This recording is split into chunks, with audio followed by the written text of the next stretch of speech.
이스라엘 민족은 성전을 정말 사랑했습니다. 우리 시편 120편 말씀부터 보면은 표제가 어떻게 되어 있냐면은 성전에 올라가면서 부르는 노래라고 나와 있습니다.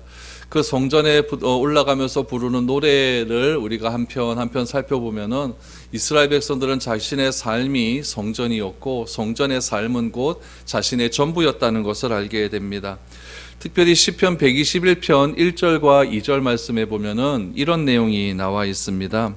내가 산을 향하여 눈을 들리라. 나의 도움이 어디서 올까?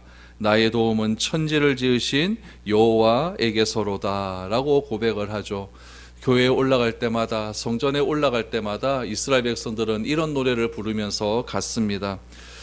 또한 이 127편 말씀에도 보면은 자신의 삶에 대한 고백도 나옵니다. 128편에 보면은 가정에 대한 고백도 나옵니다. 129편 말씀에 보면은 성전에 올라가면서 자신을 괴롭혔던 그런 사람들이 나오는데 하나님 그 사람들을 좀 어떻게 좀 처리를 좀 해주십시오 라고 노래하면서 그렇게 성전에 올라갔습니다. 이스라엘 백성들에게 있어서 성전은 그만큼 삶이었고 늘 언제나 함께한 그런 성전이었습니다. 하나님을 너무나 사랑했기 때문에 성전을 사모했고 하나님을 사랑했기 때문에 성전에 오르는 것을 늘 언제나 기뻐했고 그곳에서 하나님과 깊은 관계를 맺으며 하루하루를 지냈다는 것을 우리는 알게 됩니다. 다윗이 그런 마음 속에서 사울을 피해 찾아간 곳도 어디였냐면은 성소였습니다. 다윗 시대 때는 아직까지 성전이 없었기 때문에 건물로 된 그런 성전이 아니라 천막으로 지은 성소를 찾아갔죠. 성소에서 다윗은 대제사장이었던 아히멜렉에게 빵과 칼을 좀 달라라고 그렇게 구합니다. 하루하루의 삶을 지탱하기 위한 빵을 구했고 또 세상 속에서 우리가 하나님을 대적하는 그런 사람들과 싸우기 위한 칼을 다윗은 성소에서 구했다는 것입니다. 다윗은 성소에서 하나님은 누구에게 은혜를 베푸는지는 알게 되었습니다. 다윗은 하나님으로부터 왕으로 선택함을 받아 기름 부음을 받았습니다. 그런 다윗에게 하나님은 늘 언제나 함께 하셨고 하나님의 영은 다윗과 늘 언제나 동행을 했습니다. 그런데 참 이상한 것은 무엇이냐면은 다윗에게 기름을 부음받고 난 이후로부터 고난이 찾아옵니다. 다윗이 기름 붓기 전에는 그렇게 어려움 없었습니다. 아버지가 시키는 대로 또 형제들이 시키는 대로 들에 나가 양을 지키면 되었던 것이죠. 그런데 이상하게도 기름 부음을 붓고 난 다음부터 고난이 찾아오기 시작을 합니다.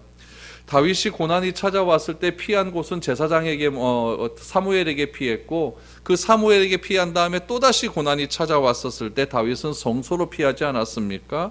성소로 피한 다윗 빵과 칼을 구했지만 특별하게 다윗에게 닥친 문제가 해결되었다라고 성경은 말하지 않습니다. 다윗이 성소에 가서 하나님께 기도하고 또 제사장을 만나서 자신이 구할 것을 다 구해서 얻기는 얻었지만은 다윗에게 닥친 문제가 해결되었다라고 성경은 말하지 않습니다. 그러나 중요한 것은 무엇이냐면은 문제와 맞설 힘이 다윗에게는 생겼다라는 이야기죠. 문제는 해결되진 않았지만 앞으로 다윗에게서 일어날 여러 가지 고난의 문제와 맞서 싸울 힘을 어디서 얻게 되었냐면은 성소에서 얻게 되었다. 이것이 중요한 것 아니겠습니까?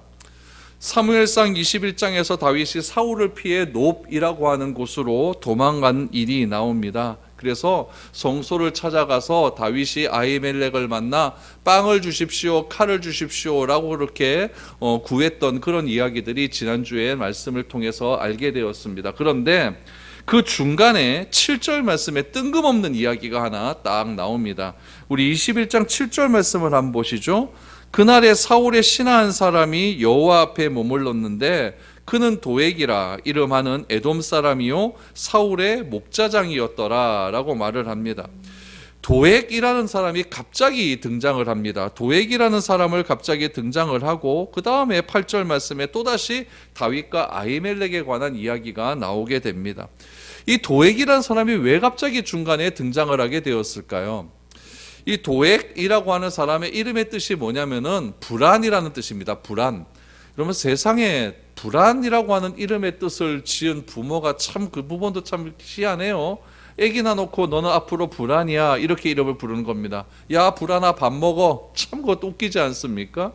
이 도액이라고 하는 사람은 자신의 이름처럼 자신도 불안한 삶을 살았고 남에게도 불안을 끼치는 그런 사람이었습니다. 도액이 사울과 인연을 맺게 된 것은 언제였냐면은 사울이 에돔과 싸우기 위하여서 에돔 지방으로 전쟁을 하러 나갔을 때에 그때 도액이라는 사람을 만나게 되었죠. 그래서 그때 이 에돔 사람 도액이라는 사람이 자신의 민족을 배반하고 사울을 섬기기를 시작을 합니다. 그런데 이 도액이라는 사람이 자신의 에돔에서 나와서 이스라엘 민족으로 귀향을 국적을 바꾼 다음에 저 도액이라는 사람이 사울에 무엇이 되었냐면은 양을 관리하는 목자장이 되었습니다. 오늘 7절 하반절에 보니까 사울의 목자장이었더라라고 말을 하죠. 이런 왕이면 재산이 꽤 있을 것 아니겠습니까? 그 재산을 관리하는 사람이 이스라엘 민족 사람이 아니라 에돔 사람이었는데 그 에돔 사람이 목자장이 되었다라고 하는 것은 얼마만큼 사울이 이 도액이라는 사람을 신뢰했는지를 알 수가 있는 대목이죠. 왕의 재산을 관리하는 사람이니까 얼마나 왕이 믿는 사람이겠습니까? 거기에 도액은 왕의 시위대의 우두머리까지라는 그런 직책까지 얻게 되었습니다. 도액이 지금 성소에 있습니다. 성소에는 지금 누가 있냐면은 제사장들이 많이 있겠죠. 그 제사장을 관리하는 대제사장 아히멜렉이 있습니다. 그런데 사울의 쫓김을 받아서 다윗이 지금 제사장이 있는 성소로 왔다는 이야기입니다. 그 성소에 누구도 있었느냐? 도액이 있습니다. 여러분, 이 도액이 지금 노베에 있다, 성소가 있는 곳에 있다라고 하는 것은 우리가 몇 가지를 우리가 상상할 수가 있습니다. 에돔 사람들은 하나님을 믿는 민족이 아니거든요. 하나님을 믿는 민족이 아닌데 이스라엘로 와서 이스라엘 민족에게 충성을 다하는 그런 사람이 되었다라고 하는 것은 신을 바꿨다는 이야기입니다. 개종했다는 이야기입니다. 에돔에 믿는 신에서 지금 이스라엘에 믿는 하나님을 믿는 사람으로 개종을 했다라는 뜻이죠. 그가 성소에 있다는 것은 그럼 어떤 의미가 있겠습니까? 몇 가지로 알 수가 있죠. 첫 번째는 어떤 서원을 했기 때문에 서원제를 드리기 위해서 성소에 왔을 수도 있고, 또 하나는 정결 의식을 행하기 위해서 성소로 왔을 수도 있습니다. 뭐 부정한 것 가까이 했으면은 정결 의식 해야 되는 것 아니겠습니까? 그래서 성소에 왔을 수도 있고, 또 도액이 뭐 잘못을 저지른 것 있을 수도 있죠. 그래서 잘못을 저질렀는데 그 잘못의 범죄에 대한 제사를 드리기 위해서 이 성소에 와 있을 수도 있습니다. 그런데 중요한 것은 이런 것은 다 추측이고, 중요한 건 뭐냐면은 도액이 지금 성소에 있다. 성소에서 누구를 만나게 됩니까? 다윗을 만나게 됐다라고 하는 것은 뭔가 지금 불길한 기운이 다윗에게 임할 것이다 라는 것을 충분히 예상할 수 있는 대목입니다. 우리가 이제 22장을 우리가 다음 주에 볼 텐데, 22장에 보면은 이 다윗, 이 에녹이, 도액이 사울의 명령에 의해서 도액의 성소에 있는 그런 제사장을 85명이나 죽여버립니다. 그리고 그곳의 사람들을 다 죽여버리고 또 가축까지 진멸을 합니다. 그렇다면 다윗과 도액이 성소에서 무엇을 구했는지 이것을 조금 살펴보는 것은 굉장히 의미가 있습니다. 다윗은 무엇을 구했습니까? 빵을 구하지 않았습니까? 배고팠으니까 빵 구하겠죠. 또 무엇을 구했습니까? 칼이 있습니까? 그랬더니 이 아히멜렉이 우리에게는 무기가 없고 네가 옛날에 골리앗 쳐서 죽였다가 골리앗에서 빼앗은 그 칼이 있다. 그래서 그 칼을 주거든요. 그러니까 다윗이 구한 것은 빵과 칼이었다라는 이야기죠. 그런데 도액은 무엇을 구했느냐? 뭘 구했는지 성경에 나오지 않습니다. 그런데 도액이 구한 것은 뭔지 모르는데 도액이 목격한 것은 있습니다. 무엇을 목격했을까요? 사울이 지금 지명수배를 내리지 않았습니까? 다윗을. 이 지명수배를 한 다윗을 목격했고, 이 다윗을 도와준 대제사장 아히멜렉을 목격했다. 이것이 여러분 중요하다라는 이야기죠.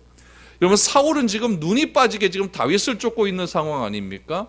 수많은 굉장히 현상금도 걸어놨어요. 이 다윗만 신고해라. 내가 너에게 큰 재산을 줄게, 권력도 줄게. 그러면은 도액의 입장에서는 어떤 마음이 있냐면 이 다윗만 신고만 하기만 하면은 이 도액은 왕의 신임을 더 얻을 수 있는 그런 위치가 될 수도 있는 기회였죠. 그러니까 이 사실이 다윗을 봤다라고 하는 것, 이 상황 속에 다윗을 봤다라고 하는 것은 자신의 권력을 더 높일 수 있는 아주 절호의 찬스가 도액에게 왔다라는 이야기죠. 그럼 여러분, 이 성소라는 곳에서 다윗이 원하는 것과 도액이 원하는 것이 차이가 있다는 이야기예요. 도액이라고 하는 사람은 성소도 왔어요. 다윗도 성소로 왔어요. 어떻든 이 두 명이 성소로 왔습니다. 다윗은 하루에 일용할 빵을 구하고 그 빵을 통해서 힘을 얻어 이 세상에서 나가서 싸울 칼을 구합니다. 도액은 무엇을 구했는지 나오진 않지만은 앞에서 말씀드린 여러 가지 그런 상황들이 전개됐을 수도 있습니다. 뭐 정결제식, 뭐 또 자기가 소원을 했거나 죄의식, 또 죄에 대한 제사를 드렸거나 이런 제사를 드릴 수가 있죠. 그러니까 어쨌든 중요한 것은 둘 다 성소에 왔다는 이야기입니다. 근데 결론은 뭐냐? 이 도액은 성소에 와서 자신의 권력을 높이는데 아주 이상한 것들을 발견하게 되었고, 그것을 이용해서 더 높은 지위에 오르려고 힘을 쓴 그런 사람이 도액이었다는 이야기예요. 여러분, 오늘날에는 그런 사람이 없습니까? 오늘날에도 그런 사람이 있어요. 교회에 오는 목적이 아주 이상한 사람들이 있습니다. 어떤 사람은 교회에 와서 하나님께 구할 빵을 구하죠. 하나님, 내게 일용할 양식을 주십시오. 하나님, 내가 이 세상에 나가서 담대하게 싸울 칼을 주십시오. 내가 그래서 그리스도인으로서 담대하게 싸울 수 있는 힘과 능력을 주십시오. 우리 이렇게 기도하면서 교회에 오지 않습니까? 그런데 어떤 사람들은 교회에 와서 돈벌이 수단으로 교회에 오는 사람이 있어요. 교회에 와서 인맥 넓혀서 내가 이 어떤가 뭐 돈이라도 좀 벌어야겠다, 이렇게 이상한 생각을 가지고 오는 사람이 있어요. 어떤 사람은 교회에 아주 사회적으로 지위가 높은 사람이 있으면 그 사람과 인맥 쌓으려고 오는 사람도 있다는 이야기예요. 어떤 목적을 가지고 우리는 교회에 올라오고 있습니까? 여러분, 어떤 목적을 가지고 하나님께 나와 기도하고 예배하고 있습니까? 이스라엘 백성들은 성전에 올라가면서 자신의 삶을 드립니다. 하나님, 우리 가정을 주시고, 하나님, 나에게 해를 가하는 사람 하나님 어떻게 좀 해주십시오. 내가 산을 향하여 누를 돌리라. 나의 도움이 어디서 옵니까? 천지를 지으신 여호와 하나님께서 옵니다. 이런 마음을 가지고 성소에 올라가면서, 성전에 올라가면서 그렇게 예배드리기 위해서 올라가는 사람이 있는 반면에 그 반대의 사람이 있다는 이야기예요. 사람을 의식하면서 올라가는 사람이 있다는 이야기예요. 군대 생활할 때 이런 이야기 있지 않습니까? 사단장이 예수 믿은 장로님이면은 그 밑에 사람들 다 교회 나갑니다. 왜 그럴까요? 왜 그럴까요? 다 이유가 있는 것 아니겠습니까? 도액은 오늘날 어떤 목적을 가지고 교회에 나오는 그런 사람과 같다는 이야기입니다. 비록 이 도액은 나중에 사울에게 모든 것을 구해바친 일로 인하여서 결국 어떻게 되었냐면은 우리 사무엘상 2장에 보면은 엘리 제사장에게 한 예언이 그대로 이루어지게 됩니다. 우리 사무엘상 2장 31절 말씀을 한번 보실까요? 이런 일이 있습니다. 엘리 제사장에게 예언을 하죠. 보라, 내가 내 팔과 내 조상의 집 팔을 끊어 내 집에 노인이 하나도 없게 하는 날이 이를지라. 이스라엘에게 모든 복을 내리는 중에 너는 내 처소에 환난을 볼 것이요 내 집에 영원토록 노인이 없을 것이며 내 제단에서 내가 끊어버리지 아니할 내 사람이 내 눈을 쇠잔하게 하고 내 마음을 슬프게 할 것이요 내 집에서 출산되는 모든 자가 젊어서 죽으리라. 이 아히멜렉이 엘리 제사장의 증손자 아닙니까? 그러니까 결국 이 도액에 의해서 이 엘리 자손이 완전히 막 전멸을 당하게 되는 거예요. 이렇게 하나님의 말씀이 이렇게 이루어진다는 것을 보게 됩니다. 이 아히멜렉이 죽는 그 아주 사륙의 현장, 그 죽음을 맞이하는 그날에 아히멜렉 아들 하나가 아비아달이라고 하는 아들이 있는데, 그 아비아달이라고 하는 아들이 도망을 갑니다. 도망을 가서 다윗에게 이 도액이라는 사람이 우리 모든 가문을 진멸해 버립니다 라고 그렇게 이야기를 하죠. 그때 다윗이 어떻게 처리하는지 아십니까? 우리가 한 2주 뒤쯤에 보게 될 건데 사무엘상 22장 20절 이하를 보십시오. 아히두베의 아들 아히멜렉의 아들 중 하나가 피하였으니 그의 이름은 아비아달이라. 그가 도망하여 다윗에게로 가서 사울이 여호와의 제사장들 죽인 일을 다윗에게 알림해 다윗이 아비아달에게 이르되 그날에 에돔 사람 도액이 거기 있기로 그가 반드시 사울에게 말할 줄 내가 알았노라. 내 아버지 집의 모든 사람 죽은 것이 나의 탓이로다. 두려워하지 말고 내게 있으라. 내 생명을 찾는 자가 내 생명도 찾는 자니 내가 나와 함께 있으면 안전하리라 하니라. 다윗이 도액과 만났다고 하지 않습니까? 도액이 사울에게 다 이것을 밀고 갈 것이라고 다윗이 예언하지 않습니까? 알아채지 않습니까? 결국 너 아버지가 죽은 것 다 나 때문이다라고 자책하는 다윗의 모습을 발견하게 됩니다. 이 일로 인해서 사울과 다윗이 또다시 갈림길로 가게 됩니다. 사울에게는 하나님의 영이 자꾸 멀가는 먼 삶을 살게 되고, 다윗에게는 하나님의 영이 더 깊이 임하게 되는 그런 일들이 일어나게 됩니다. 그러나 다윗의 삶은 어떻게 되었을까요? 도액으로 인하여서 빵과 팔을 도액으로 인하여서 결국 다윗은 또다시 블레셋으로 도망가는 그런 일들이 일어나게 됩니다. 도액 때문에 완전히 그 노브에 있는 사람들에게 완전히 막 사륙의 현장이 일어나지 않습니까? 다윗도 그곳에 있었기 때문에 다윗도 이제 도망갈 수밖에 없는 것이죠. 그럼 다윗은 어디로 도망가야 되는가? 처음에 사울에게 쫓겨났을 때는 지금 사무엘 선지자에게 도망가지 않았습니까? 두 번째 또 사울이 쫓아오니까 이번에는 성소가 있는 노브로 도망가지 않았습니까? 그런데 다윗은 이번에 어디로 도망을 가게 되었을까요?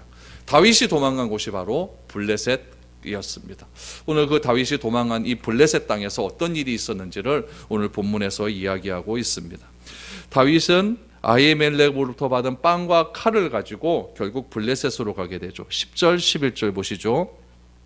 그날에 다윗이 사울을 두려워하여 일어나 도망하여 가드왕 아기스에게로 가니 아기스의 신하들이 아기스에게 말하되 이는 그 땅의 왕 다윗이 아니니까. 무리가 춤추며 이 사람의 일을 노래하여 이르되 사울이 죽인 자는 천천히요 다윗은 만만히로다 하지 아니하였나이까 한지라 라고 말합니다. 여러분, 블레셋은 미국과 같은 나라예요. 미국도 각 주가 이렇게 있지 않습니까? 주가 있고 그 주가 하나의 국가를 이루지 않습니까? 그래서 그런 나라로 이렇게 되어 있는데 이 블레셋도 그런 나라입니다. 5개의 도시가 있어요. 그 5개의 도시가 이 지중해로부터 이렇게 쭉 이렇게 내려오죠. 그래서 아스돗, 아스글론, 가사, 그 다음에 동쪽으로 가게 되면은 에글론, 가드 이렇게 있습니다. 그러니까 가드가 이스라엘 지경과 제일 가까운 곳에 있는 그런 곳이에요. 그러니까 이 다윗이 도망가기에 제일 가까운 곳이 가드 땅이었던 거죠. 이 가드는 여러분 딱 생각하는 사람이 하나 나와야 됩니다. 가드에 아주 제일 유명한 사람이 누구였냐면 골리앗 아닙니까? 골리앗이 가드를 고향으로 둔 사람이었어요. 2005년에 이스라엘에 가면은 히브리 대학이라고 아주 제일 좋은 대학이 있고, 두 번째 대학이 어떤 대학이냐면은 바이일란 대학이라고 있어요. 이 바이일란 대학이 어디 있냐면 가드 땅에 있습니다. 이 바이일란 대학의 이 고고학 연구팀이 가드 땅에 이제 고고학적 자료를 찾기 위해서 가드 땅을 막 파헤치기 시작을 했어요. 그러던 중에 토기 하나를 발견하게 된 거예요. 그런데 그 토기에 문자가 적혀 있었는데 그 문자를 딱 해석을 해보니까 어떤 사람의 이름이 나왔냐면은 골리앗이라고 하는 사람의 이름이 나왔어요. 근데 그 토기를 막 조사를 해보는 거죠. 이게 그럼 도대체 몇 년도에 언제 나온 토기냐 막 조사를 해봤더니 기원전 9세기에서 10세기 그 사이에 만들어진 토기였다는 것을 알게 됩니다. 그때가 언제냐면 다윗이 활동하던 시대였거든요. 그럼 그 토기에 나온 골리앗이 다윗이 죽인 골리앗인지 그건 모릅니다. 그건 모르는데 이 가드 땅에 골리앗이라고 하는 사람이 있었다는 것은 확인이 된 거예요. 이 가드 땅에 같은 그런 일들이 일어났고, 이 바이일란 대학의 이 고고학팀이 요즘에는 어디에서 지금 지금 고고학적 자료를 찾고 있냐면은 여호수아의 무덤이 있는 곳에, 그곳에서 지금 여호수아의 무덤을 찾고 있어요. 그래서 지금 2020년부터 좀 계속 찾고 있다고 하는데 아직까지 발굴은 되지 않았는데 계속해서 그곳에 여호수아 시대 때 있었는 유적들을 많이 찾으면서 성경의 그런 역사적인 사실들을 많이 지금 찾고 있는 그런 대학교가 이 바이일란 대학교입니다. 이 블레셋이 사울에게 쫓기는 자신을 받아줄 것으로 생각을 한 것이죠. 그러다가 어떤 일이 일어났는지 한번 보시기 바랍니다. 가드왕 아기스의 신하들이 아기스 왕에게 보고를 하는 거죠. 근데 보고를 하는데 무엇이라고 보고를 하느냐, 이게 중요합니다.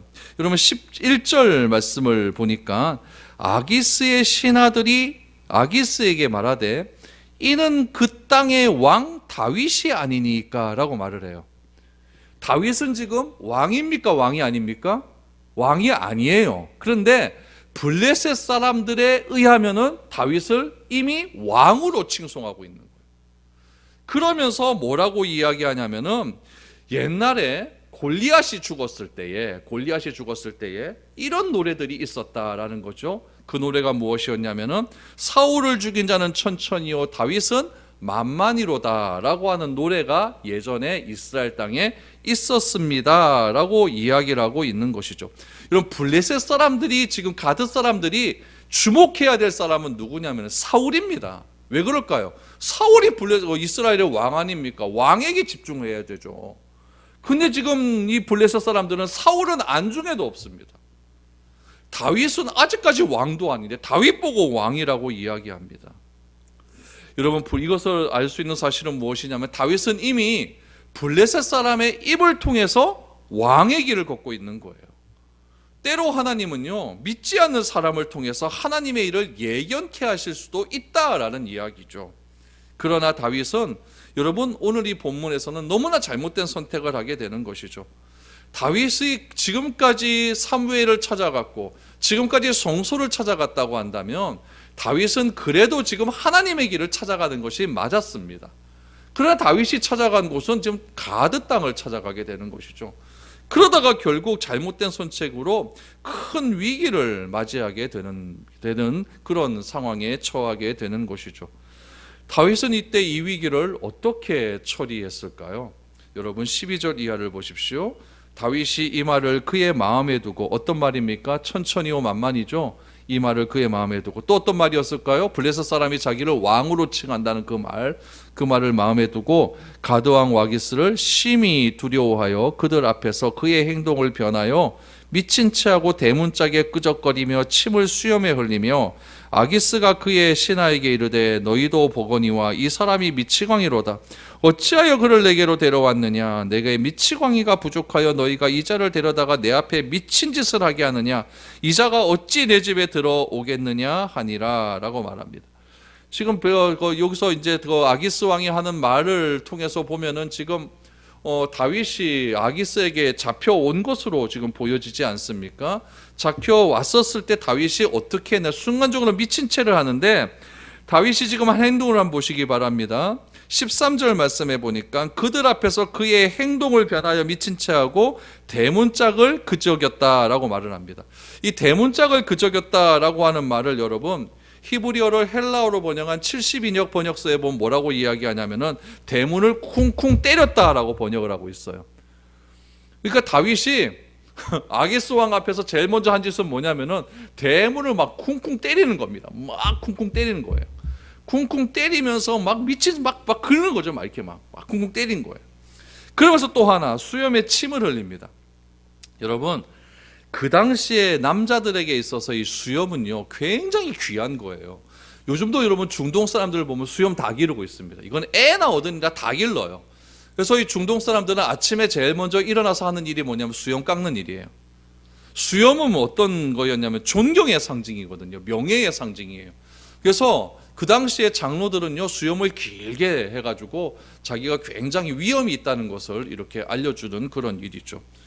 근데 다윗이 그런 위험이 있는 그런 수염에다가 지금 뭘 해요? 침을 질질 흘리는 거예요. 침을 질질 흘리면서 하는 짓이 뭡니까? 대문을 막 때리는 겁니다. 이거 혼자 미친놈 아닙니까?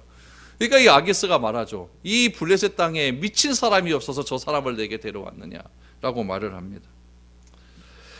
아기스는 더 이상 그에게 신경 쓰지 않아도 된다라고 생각을 한 것이죠. 여러분, 다윗은 위기를 모면했습니다. 그러나 그의 잘못된 선택 때문에 그가 겪지 않아야 될 수치스러움을 경험하게 되는 거죠. 그가 블레셋으로 피할 때 이 선택을 하나님께 묻지 않았습니다. 이때 다윗이 지은 시가 있어요. 다윗이 놉 블레셋 땅으로 막 도망가면서 지은 시가 시편 34편입니다. 시편 34편에 보면은 다윗이 이렇게 노래를 합니다. 4절에서 7절까지 보십시오. 한번 보십시오. 내가 여호와께 간구하매 내게 응답하시고 내 모든 두려움에서 나를 건지셨도다. 그들이 주를 앙망하고 광채를 내었으니 그들의 얼굴은 부끄럽지 아니하리로다. 이 곤고한 자가 부르짖음에 여호와께서 들으시고 그의 모든 환난에서 구원하셨도다. 여호와의 천사가 주를 경외하는 자를 둘러 진치고 그들을 건지시는도다. 다윗은 이런 노래를 부르게 됩니다. 다윗은 지금 자신이 고난을 겪고 있지만, 고난을 겪어서 지금 블레셋 땅으로 도망을 가고 있지만 하나님께서 반드시 자신을 구원해 주실 것이다 라고 하는 믿음으로 그렇게 고백을 하게 됩니다. 그래서 다윗은 마지막으로 시편 34편 19절에서 이렇게 고백을 합니다. 의인은 고난은 많으나 여호와께서 그의 모든 고난에서 건지시는도다. 의인은 고난이 많지만 하나님께서 고난을 건지신다. 결국 고난은 우리 삶 속에서 피해갈 수 없다는 것을 알게 됩니다. 그러나 그 고난의 모든 해결점은 하나님으로부터 말미암는다라는 것을 다윗은 고백하고 있는 것이죠. 다윗은 도망자의 삶이 이렇게 계속해서 이어져 가고 있습니다. 앞으로 숱한 고난의 파도를 만날 것입니다. 다윗은 그 고난의 시간을 경험하면서 이스라엘의 왕으로 조금씩 모난 부분이 깎이어져 가게 됩니다. 세상에는 여러분, 우리가 어떤 지도자의 위치에 올라가고 우리가 사회에서 큰 지도자로서의 삶을 살기 위해서는 어떤 삶을 살아야 되냐, 어떤 준비함을 가져야 되냐라고 생각을 하냐면은 요나단처럼 왕궁에서 아주 제대로 된 교육을 받아야 된다라고 생각을 합니다. 그러나 하나님은 어떤 길을 선택하시냐면은 다윗을 왕궁에서 왕으로서 훈련시키는 것이 아니라 광야에서 훈련을 시킨다라는 것을 우리는 분명히 기억을 해야 됩니다. 여러분, 요나단은 사울의 그림자에서 벗어나지를 못하는 거예요. 능력도 뛰어난 사람 아닙니까? 인격도 훌륭했지만 요나단은 평생 사울이라고 하는 아버지의 그늘에서 벗어나지를 못합니다. 그래서 결국에는 요나단은 사울과 함께 비참한 최후를 맞이하게 되죠. 그러나 다윗은 사울 아래에 있지 않았습니다. 다윗은 광야로 나갔죠. 만약 사울이 다윗을 미워하지 않았다면 어쩌면 다윗도 왕궁에서 편안한 삶을 살 수는 있었을 것입니다. 그러나 다윗은 사울에게 미운 털이 박혔겠죠. 여러분, 권력은 양분되지 않습니다. 항상 혼자 가지고 있는 것이 권력이지 절대 여러분 다윗과 양분하지 않게 되는 것이죠. 그 덕분에 다윗은 어떻게 됩니까? 광야로 나가게 되고 광야에서 다윗의 삶은 정금과 같이 빚어지게 되었다라는 이야기죠.